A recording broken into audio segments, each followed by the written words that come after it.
Hey, what's going on, guys? Welcome back to the channel. In today's video, I'm going to show you how to install LVT or luxury vinyl tile in your bathroom. So in this bathroom, we've got just old sheet vinyl flooring. It's starting to bubble up, doesn't look all that great. So we're going to rip this out, and what we're going to be installing instead is this large format. This is 12 by 24 LVT flooring. This is the Glacier marble pattern by Stainmaster. So I'm going to show you how to rip all this stuff out, how to install this, how to cut around your toilet flange. Everything you need to know about installing this, we're going to cover in this video. Let's get started. So what I'm doing here is I'm removing the toilet, the vanity, and the baseboard so that way I can get the old floor up. Now, if this sheet vinyl wasn't bubbling up so bad, I could have installed my LVT right over top of it, but unfortunately that wasn't the case. You'll also see me cutting off the toilet flange, and that's because I'm moving the toilet over about 8 inches, so do not cut your toilet flange off unless you're moving the toilet.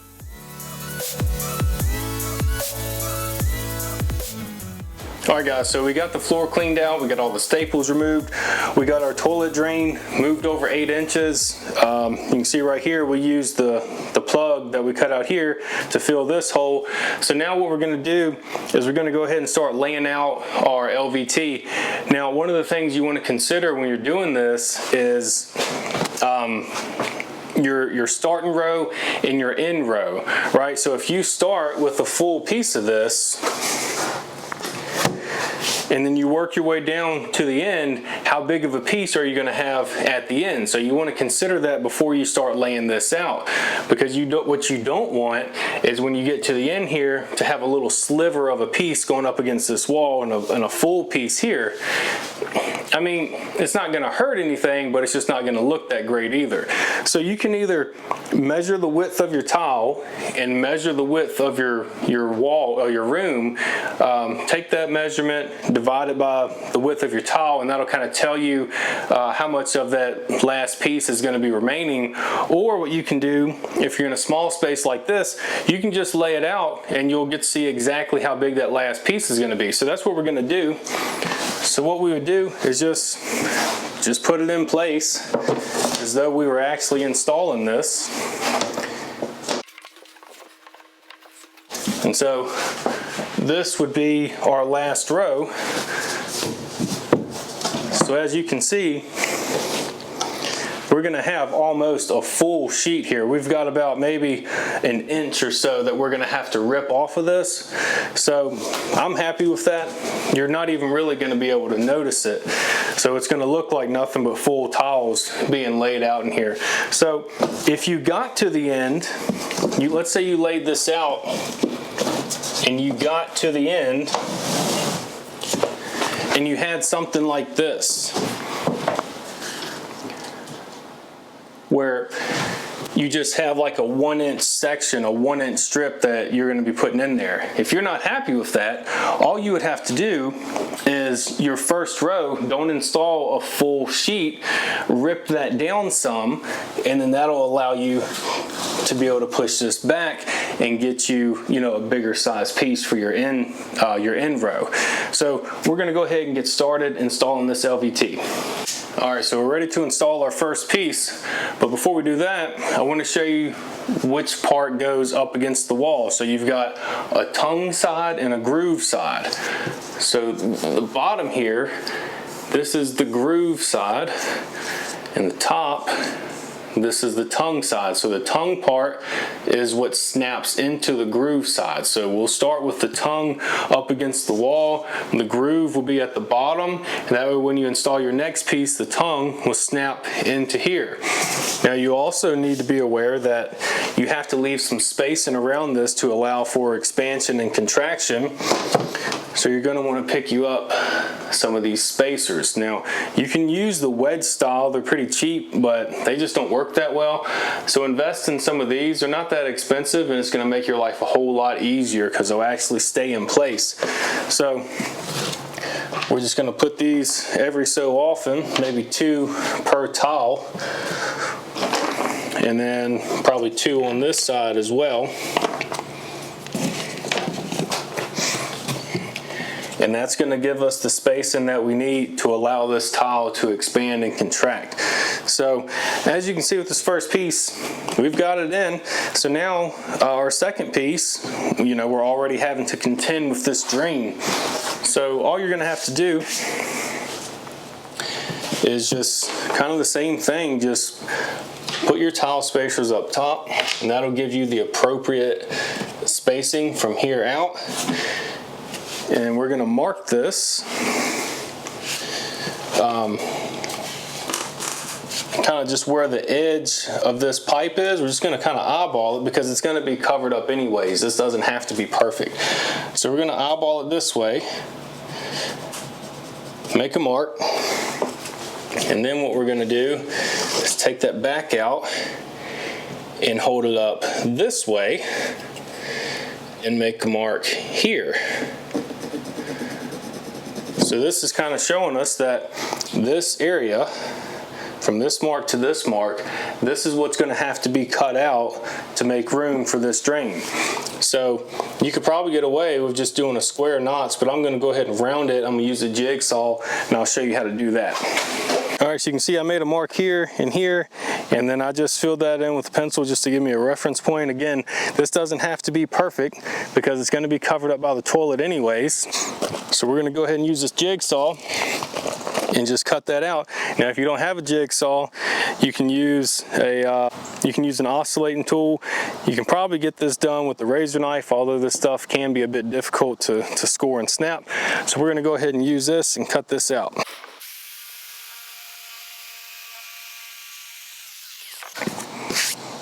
All right, there you go. All right, so we've got our piece cut. We're gonna go ahead and put it in place. Same idea as the first one. We're gonna wanna put these spacers in just to make sure we have room for expansion and contraction. And then all you're gonna do with this is sit the tongue side, this left side, onto the groove side, which is the right side of your first piece. And then you're gonna wanna get them lined up at the top here, and then you can if you have a small mallet, like a non-marking mallet, you can hammer them in, or you can just use your fist. So just tap it lightly and you'll feel that lip kind of go away. And if it doesn't, you just need to reposition it a little. Like right there, I didn't get it in there.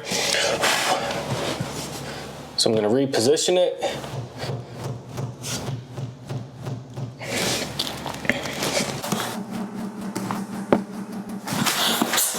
All right, my fists aren't working that well. I'm just going to use this little mallet.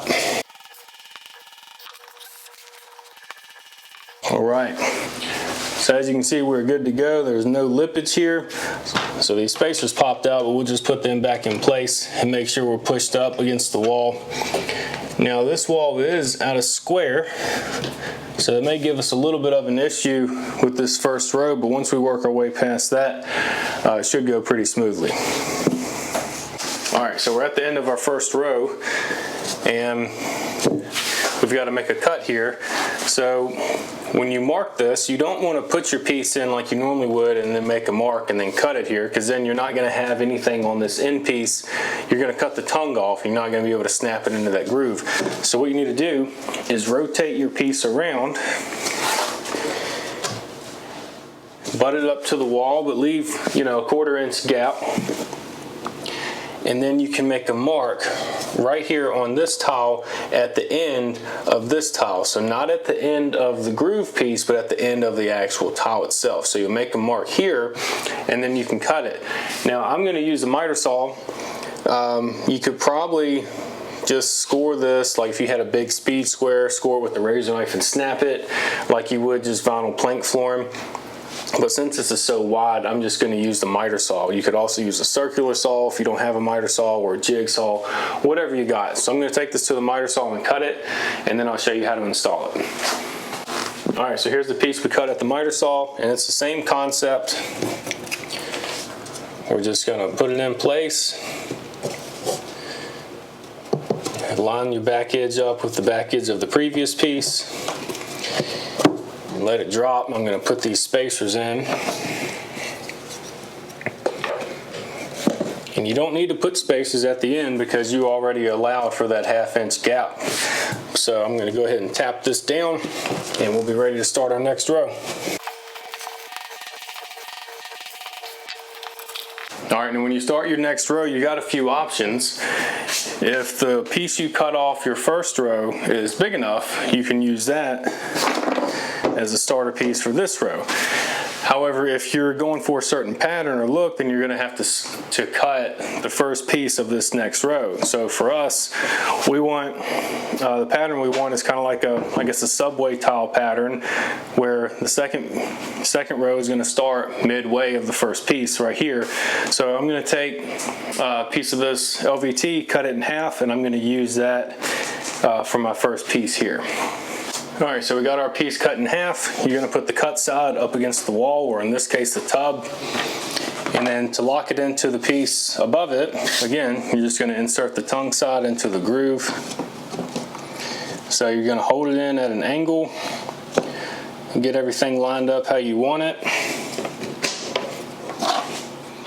Put your spacers in, push that up against the tub, and then just drop it in place.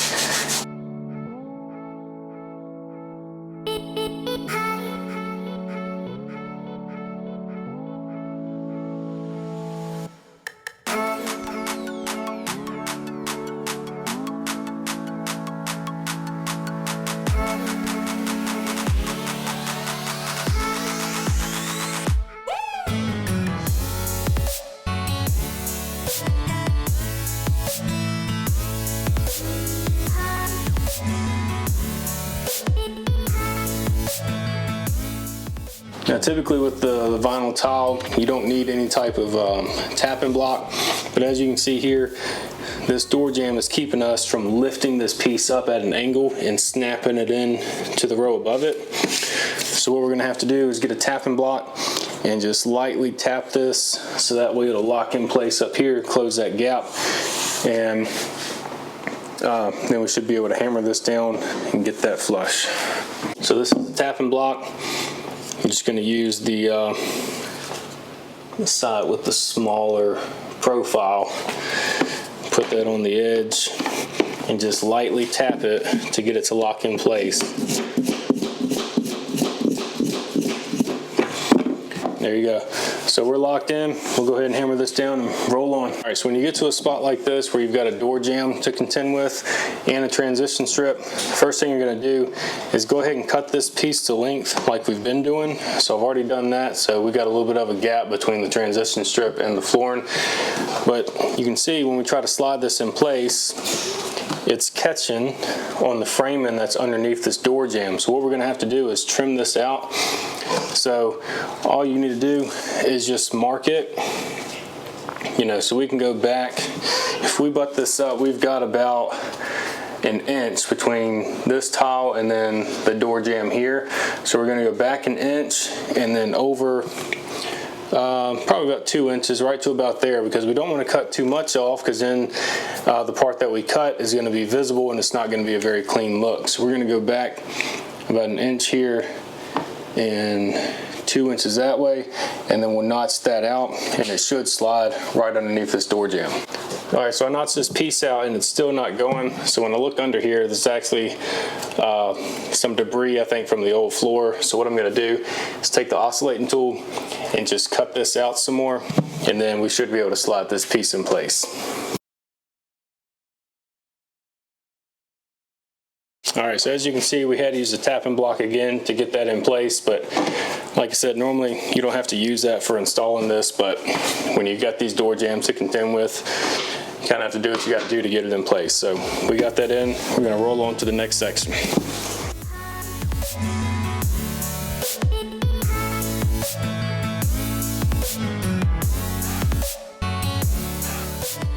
All right, so when you get to your last row like we are here, you're gonna have to rip that piece in order to get it to fit. Now, most of the time you're not gonna have the same measurement from here to here on this side of the wall as you are down there. So you're gonna wanna measure each of these individually. So you can see from the wall to this tile, we're at about 10 3/8.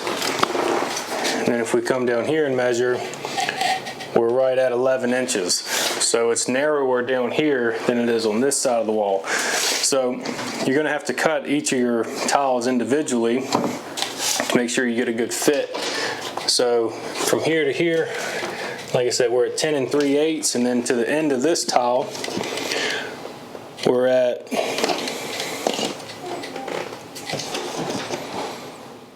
we're at 10 3/4. So what we're going to do is take those measurements and then subtract a 1/4 inch from those, transfer those marks onto here, and then we'll rip them down with the circular saw. All right, so I got this piece ripped down. We're going to put it in place and then repeat the process for the remaining tiles, and then we'll be done with getting this floor installed.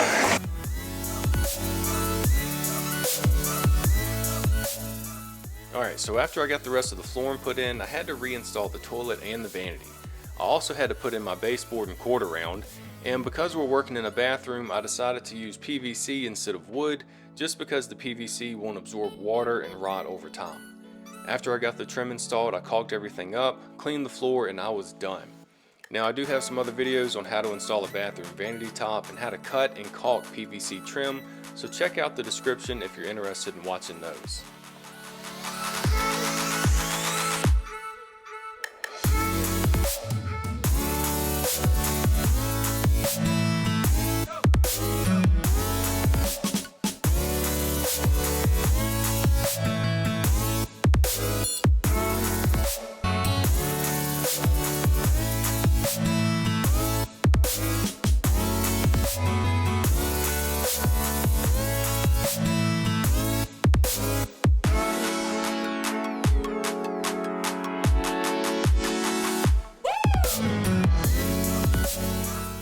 As you can see, this flooring turned out great and it really brightened up this space.